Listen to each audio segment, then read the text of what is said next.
যুগ যুগ ধরে কবি সাহিত্যিকরা তাদের লেখায় কেন ভালোবাসার বন্দনা করে আসছে বুঝতে পারলাম। এই চিরন্তন সত্য সেদিনই আমার কাছে প্রথম মুহূর্ত হয়ে উঠল। ভালোবাসার মধ্যেই মানুষের মুক্তি, ভালোবেসে এবং ভালোবাসার মাঝেই মানুষের পরিত্রাণ। নিদারুণ দুঃসময়ের মানুষ একটু সুখ পেতে পারে তার ভালোবাসার মানুষের কথা ভেবে, হোক না সেটা খুব অল্প সময়ের জন্য।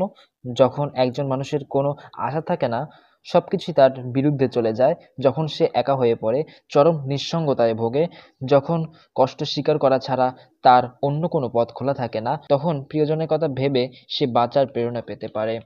প্রিয়জনের ছবি মনে এনে কল্পনা করে সুখ পেতে পারে, ভুলে যেতে পারে তার চারপাশের সব ঘটনা। ভালোবাসার জন্যই মানুষ সবকিছু তুচ্ছ তাচ্ছিল্য করতে পারে। ভালোবাসা তার মনে এনে দিতে পারে অসীম শক্তি, জাগিয়ে তুলতে পারে অসীম সম্ভাবনা।